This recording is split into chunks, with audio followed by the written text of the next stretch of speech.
Hello, hello, hello. I am One Proud Bavarian and we are of course here for Dev Day number 172 for Crusader Kings 3, and this one is a big one. It's kind of like a high level one because we get a ton of information on here on a lot coming in All Under Heaven, the upcoming China DLC, well, East Asia DLC I should say, and a lot of it actually looks really good. It looks really, really neat. I have decent hopes for a lot of this. Some of it is also like, we'll see about that, but let's just jump in because it is pretty long and I think we all want to know what is going on there. First of all, we have this map and I gotta tell you, I think this map looks nice. I like the style right here. You can see the way that this looks, right? This is a nice looking map right here. This is clearly 1066. And if we take a gander at this, we can recognize Angkor. You can already see right here, there's a lot of tributaries here going on. Some tributaries over there as well. They have different colors, but cover the same name basically. Pagan has been turned yellow. Interesting. Then we have the Song dynasty right there. The Great Liao, now finally fully present on the map as well. We got Korea and we got Japan as well. This projection looks nice. I think the projection actually works for me. The colors on the map, honestly, this map is a beautiful, a gorgeous map. I am a big... Ooh! What I also just noticed is actually we got the Swahili coast. We have the Swahili coast down here, which was not present so far in Crusader Kings 3. Oof, this is going to be the full map. I like the map artifacts. You know I'm a sucker for when they actually... Oh, yeah. I like the way this stuff looks. Okay, they clearly are putting some work into this. I am seeing some stuff here that I like. Very, very nice. Visually, I think very pleasing.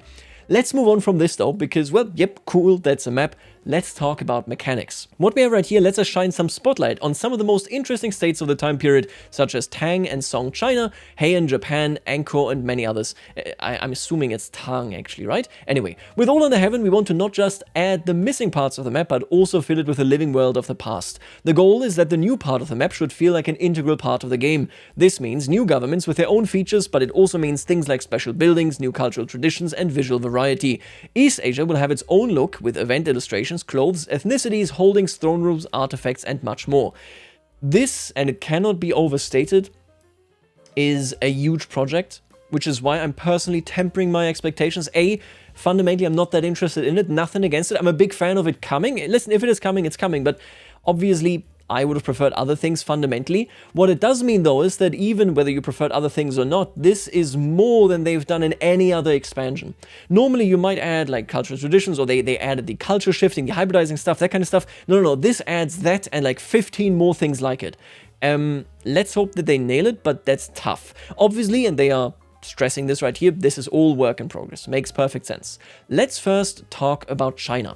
China, in all start dates, remains both a state that others emulated and a political constant in all of these dates. We will talk a lot more about China and its features in future diaries, but here's a short overview of what we have planned and how we see its purpose. Hegemony, a new title tier. Since China is a de jure realm that is more expansive than any of the empires we currently have in the game, we are adding a new title tier for it, a hegemony. In all our start dates, China is the only existing hegemony, but others can be created using the decision we have for uniting India or Rome. For now, there is no generic way to creating these super empires, and beyond China, there are no de jure ones. Instead, we reserve its use for special cases with bespoke rules and justifications. I am not a fan of the title tier for like balancing reasons, but let's put that aside. So I think it might be necessary for China, okay? Just because you have so many provinces, presumably in China, that having kingdoms and empires, which would be governorates, whatever, that correspond to this, that like having it as an empire, it's just too many provinces within it. I understand it. I think I understand it from that point.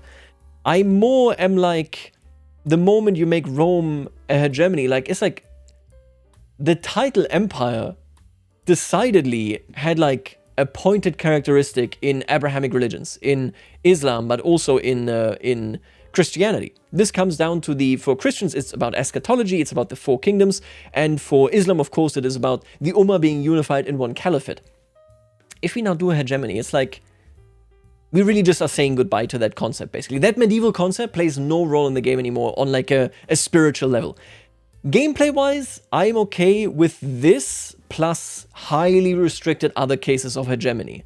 The longer I was thinking about it, the more I was basically like, if you form Rome and turn it into hegemony, I am okay with this, because then that means you can have a governor of all of Gallia, basically, right? Which would be France here. You can have one of Iberia. So it's like kind of like, yeah, that is like the size of what they did. So in a sense, mechanically, I'm okay with it. Spiritually, I feel like we fully abandoned that empire meant more than just big king. Anyway, I don't want to get too into this. I've already talked about CK3 and history a little bit.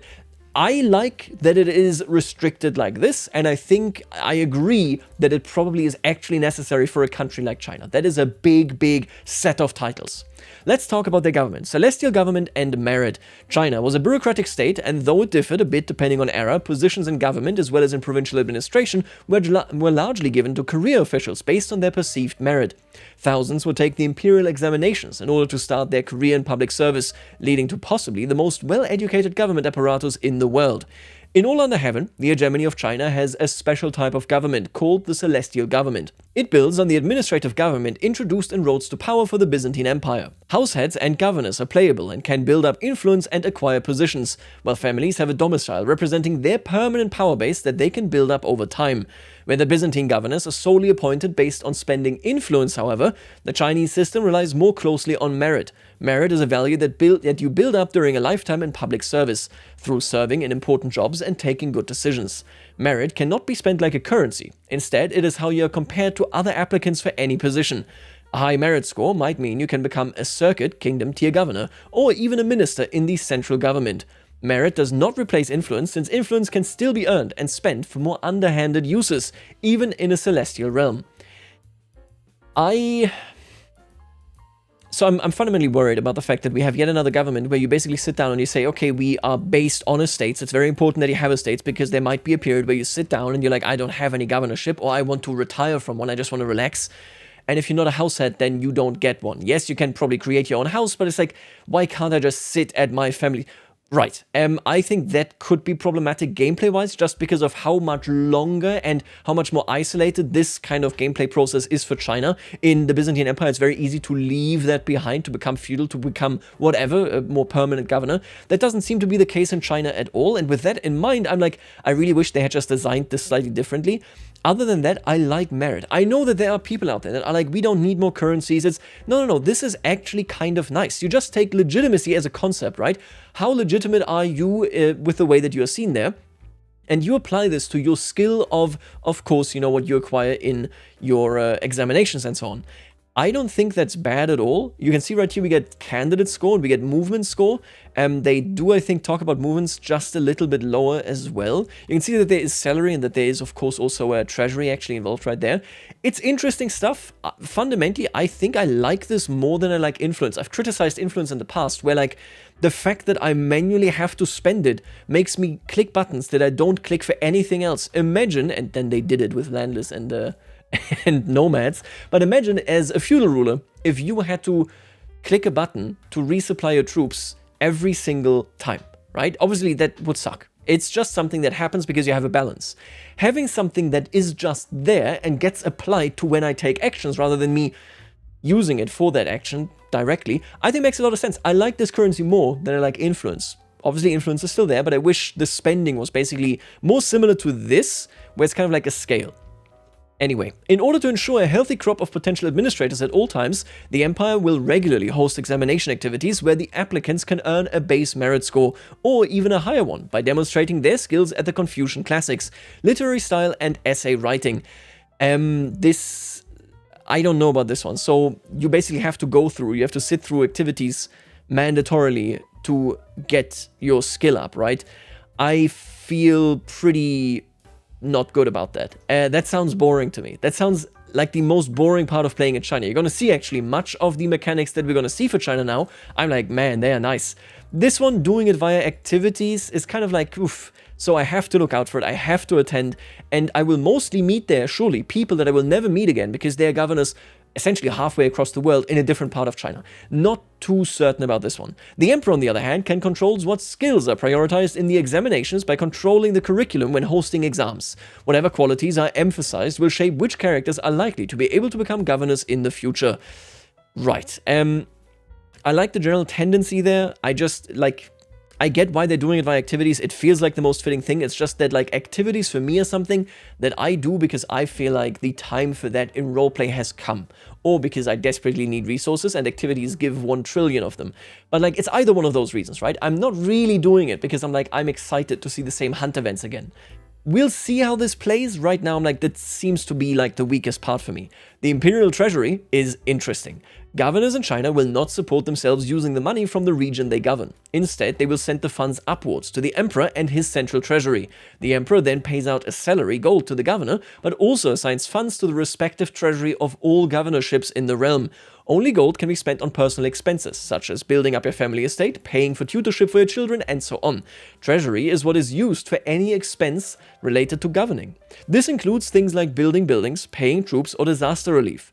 Like with everything in this diary, there will be more information about the treasury, including details around how money can be put into or taken out of it by characters in a future China-centric developer diary.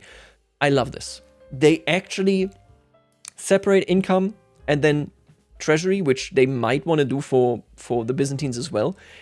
Look, I really don't want to get hung up on this, but like a lot of these ideas, I'm like, I really wish that we had seen this elsewhere already. But basically, they turn this on its head by separating it and then making it actually stream downwards rather than streaming upwards towards China. I think that is really cool, and I want to play with it. It means that you might want to take even a pretty bad governorship, right? Because you don't need to be worried about not having income. It doesn't work that way. It's super interesting, and what I like about the Byzantine government, all my criticisms aside, is that you basically make choices around how do you want to help the empire if you're a good servant of the empire. And you make that choice based on where you go, and you can make it even more here because you no longer depend on that even having like functional armies or whatever, right? I really like that idea. Next up, the dynastic cycle. Chinese history is traditionally ordered by the dynasty currently in power. This is a phenomenon that goes far back in time, where often a new dynasty would prioritize writing the history of their predecessors. They would use the imperial archives to chart out and describe how the old dynasty rose, how they ruled, and how they eventually lost their way and succumbed to corruption, leaving an opening for the new dynasty to save the day and restore order and propriety.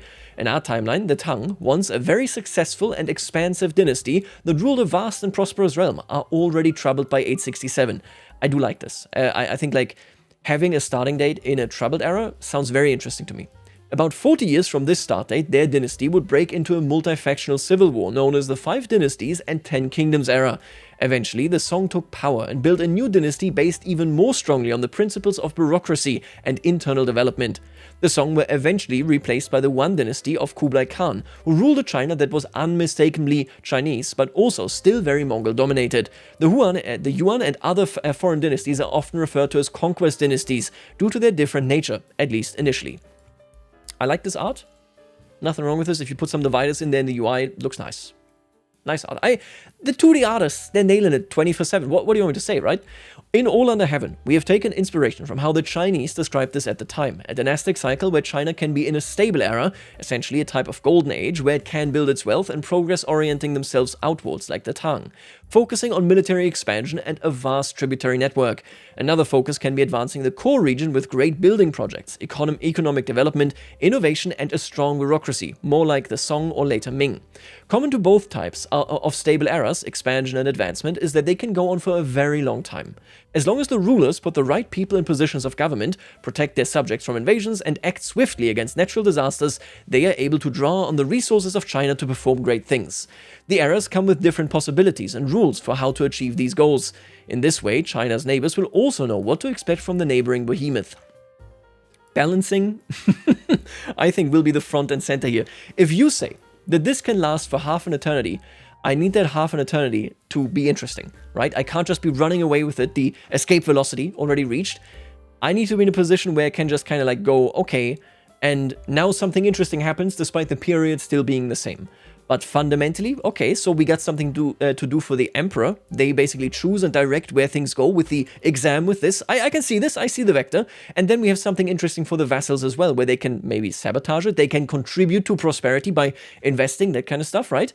It's an interesting design. It's clearly a development from struggles into situations now. I really hope that this feels interesting enough, even if you have a really long stretch of just prosperity. And it is, of course, reminiscent, I mean, of the implementation in CK2 as well. You're going to see at least some feelings of this, although CK2, very arcadey and, of course, off-map, so totally different at the end of the day. Common to both stable eras is that how legitimacy is built and maintained relates to you moving in alignment with the era. If your dynasty has chosen an expansion era, then your legitimacy will suffer. If you fail to expand, it will be even more damage if outsiders take land or raid your lands. This is the first time, okay, where I'm like, man, this is exciting to think about. This is the first time where I'm like, I really think Great Conquerors actually are kind of neat now. Oh my god, I need nomads to be actually able to damage them here. If you have a Great Conqueror nomad that is not Genghis Khan, I think there's a lot to be said about them actually impacting you negatively. If there's no pressure on you, and I need you to remember this sounds great in theory, the Byzantines are an ailing apparatus, much more than China. Except, sorry, when China falls apart, before it reconstitutes, obviously China is worse off, but what I'm saying is, the Byzantines should be on constant decline and constant outside pressure, and they are not in the game. Balancing needs to be on point, that's the way it is, what do you want me to say, right? With a ruling dynasty faltering, the cycle will eventually proceed to the unstable era. This is an era with its own rules and impact, just like the two stable variants, but here it is mainly to signify a period of change.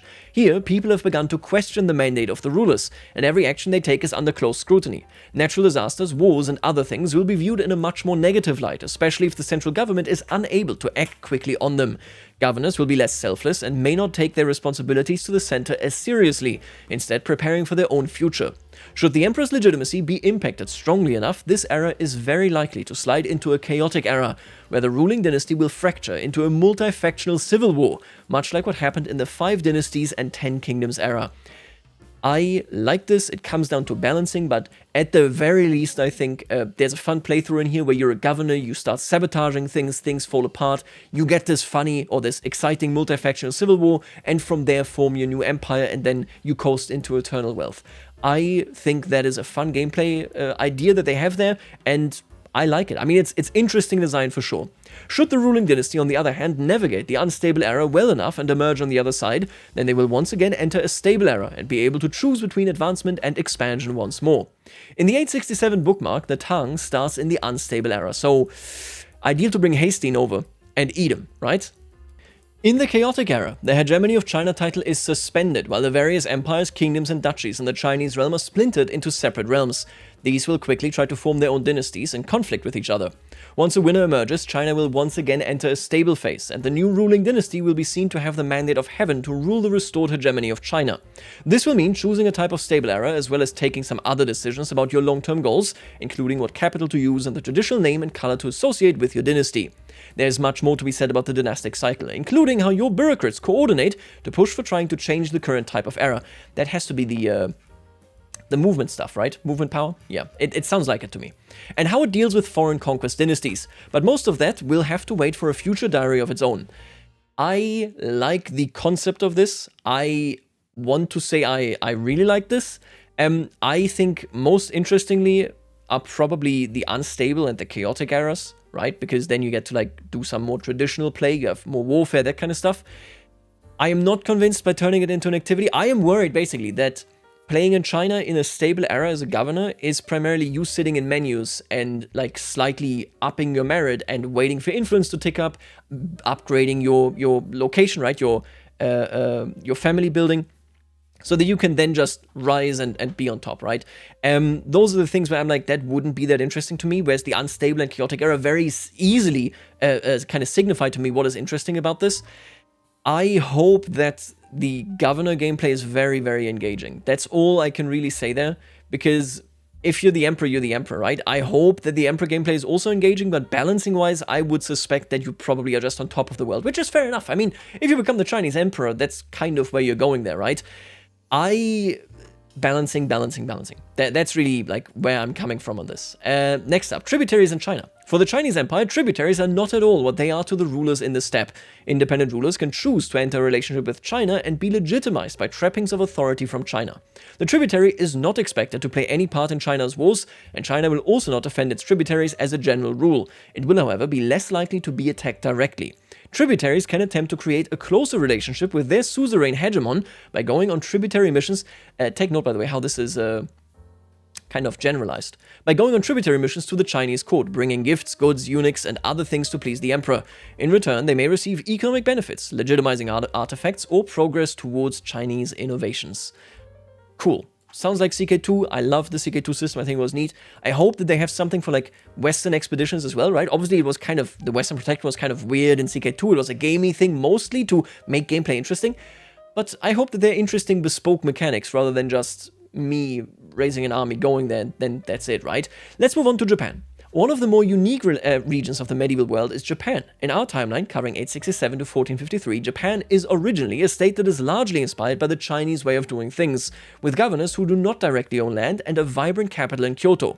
Noble families play a bigger part in ceremony, fine arts, and intrigue than they do in China, but military campaigns tend to be small and directed at the Ainu or Emishi in the eastern part of the island, rather than other families in the realm. Over time, some nobles manage to install themselves in hereditary fiefs, and the country starts undergoing a gradual militarization, culminating in the establishment of something much closer to the feudal realms of the West. What we're about to see, okay, I'm losing my mind about the fact that this is like, basically, and I have complained about this enough, but CK3 doesn't do government in a way where you try to understand how governance works. CK3 does government as a section of gameplay, right? It's fine. I wish it was the other part, but I think it is decent design philosophy, just because it makes it so that you have more unique experiences if you play in China versus Japan, because in China you're not going to see what we see in Japan. Nonetheless, I think it is worth asking, why? Why wouldn't this be able to happen in China?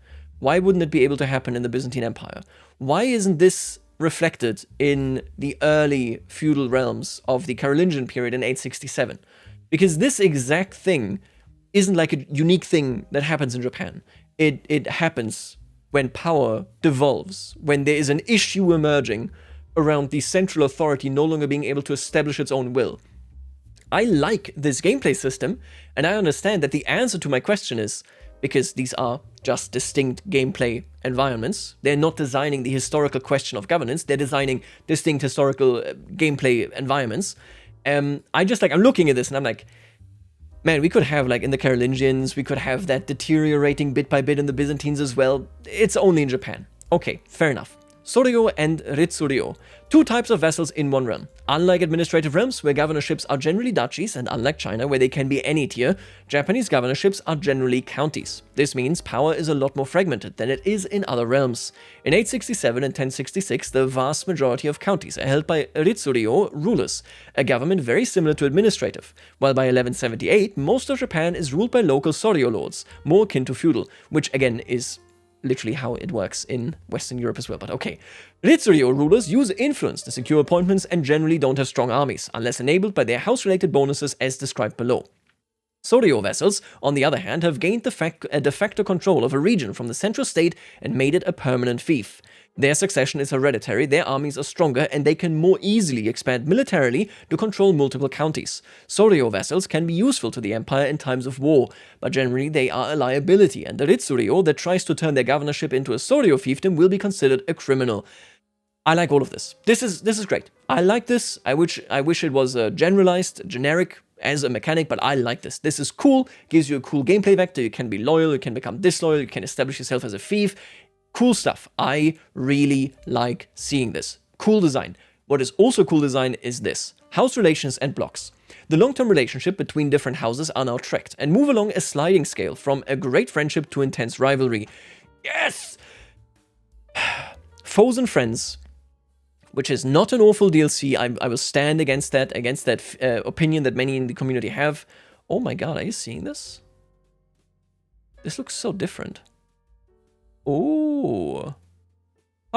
Anyway, friends and foes and friends, whatever, will finally have a way for you to determine when you are actually going into a feud, right? At least that's how I imagine it.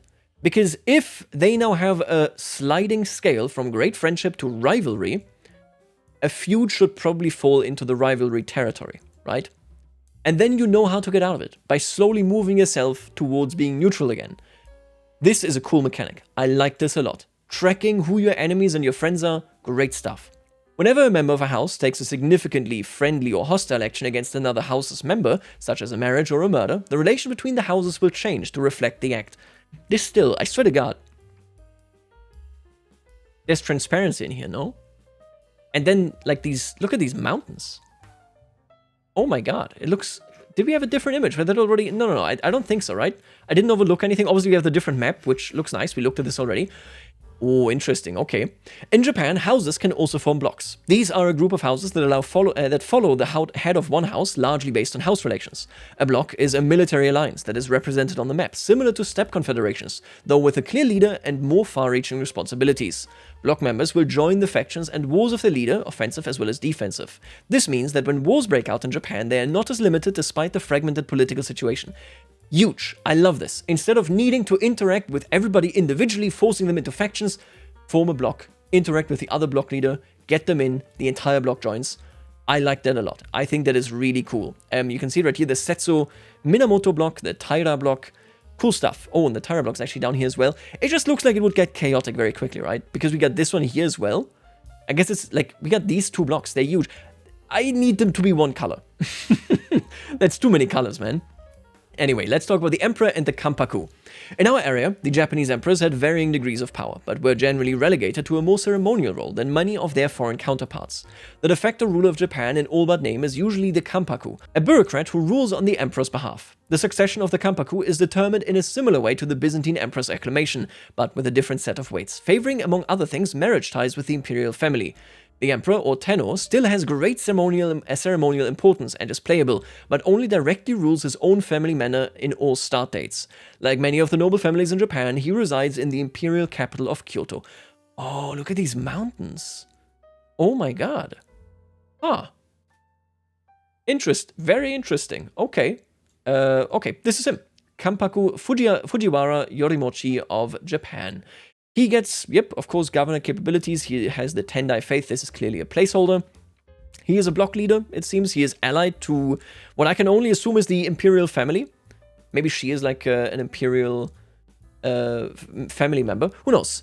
Only Ritsuryo rulers may become Kampaku by appointment, but Soryo rulers can take the top job if they can build a powerful enough faction, and thus establish themselves as a shogun. The Soryo equivalent of a Kampaku by force. Ah, that's cool. Yeah, no, I like this. This is cool design. This is awesome design.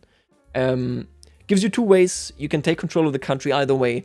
You will see this in a second, even become like, do this as the royal family, although in a different way.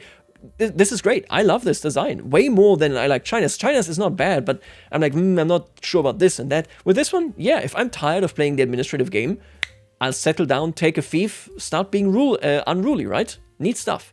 The emperor themselves can also aspire to the top position and, if appointed as Kampaku, is given the option to abdicate the imperial throne and rule as a cloistered emperor, representing periods of strong royal influence. Since the Kampaku, or shogun, essentially acts as the top liege in the Japanese realm, they wield an enormous amount of power and will also make use of special imperial policy laws to control what can and cannot be done by vassals in the realm. We're not getting laws back in this though, right? Like, there's no like conclave-style expansion. I wonder what that looks like. Should a shogunate be established by a Soryo ruler, this will start to usher in a societal change, with more and more of the vassals in Japan forming Soryo fiefs. Reasonable. Japanese houses. With most vassals in Japan starting out holding just one county, there's a great need for other ways to build a permanent power. The family manor, which is available to both Soryo and Ritsuryo rulers, is one way to build up durable power, and Japanese rulers will have many unique manor buildings for this purpose. Right, so they are getting a bigger focus on it. Another way to build up the power of your house is to invest your prestige into house aspirations. House aspirations have a theme, and spending more prestige to upgrade them will unlock abilities and modifiers that will allow you to both specialize and grow the resources available to you. Go watch my video on power creep, okay? Aspirations will allow you to shape the strength of your house by focusing on military might, intrigue, or economic development, and will also unlock certain upgrades for your family's manor. Southeast Asia. Ooh, yeah, okay, closer look here. Let me... Does this look like normal CK3 terrain? The Alps don't look like this. Oh, I'm so interested in this. I like the way this looks cool, just for the record. I really like the way. Let's talk about what they do here. Southeast Asia in this timeline is not yet as close to the Chinese sphere of influence as Japan or Korea. The mainland, as well as the islands, are a mix of indigenous faiths with tribal rulers and Indophile states practicing Hinduism or Buddhism. Unlike the bureaucratic nature of the realms to their north, the realms here are often more transitory in nature. Small central realms often control networks of tributaries that contract or grow with relatively little drama. The great empires of this region were often more advanced versions of this, with priests administering the realm on behalf of self-proclaimed god kings, based in enormous temple cities. Mandala government.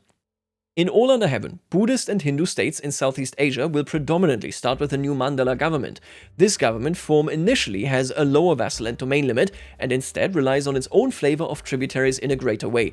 I like that. I really can only restate, why can't we make it a general thing, even in Europe, becoming a member of a realm starts with you being a tributary and then integration.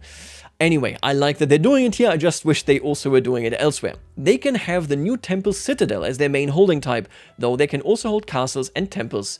Deva Raja, God Kings. An independent Mandala ruler is considered a God King or Deva Raja. Most of your authority and power will stem from piety, and many things that would otherwise cost prestige or even gold will now consume piety. To be a Deva Raja means aspiring to be an ideal ruler in Buddhism or Hinduism, with your radiance attracting tributaries and vassals to your cause. The more convincing you are in the respect, the more tributaries you will be able to steal from other rulers, and the more your power can grow. Deva Rajas also have access to several new levels of devotion, with increasing benefits that will increase the initially restrictive domain and vassal limits of the government. Cool, okay. By advancing your status as a God King, a Mandala can eventually end up quite powerful, even if the initial drawbacks in the form of lower vassal and domain limits might make the government seem weak at first glance. I'm really mostly curious, so I like this design. I like this centralization and growth aspect. I'm just wondering, what's the alternative? Say I am bad at piety. How do I do it? How do I do it? Where do I go from there, right? I'm sure there is a way, and I'm really looking forward to learning about this. I like the primary way. I'm just asking, right, if I'm not a good ruler in Western Europe, I can still rule with an iron fist. That's what tyranny is there for. Is that utilized here as well? That's mostly where I'm coming from here. I have big questions in that regard, and super eager to learn about this, but they don't explain it. Also really cool, Capital Temple. As a God King, the cult around your person is essentially the same thing as your authority as a ruler.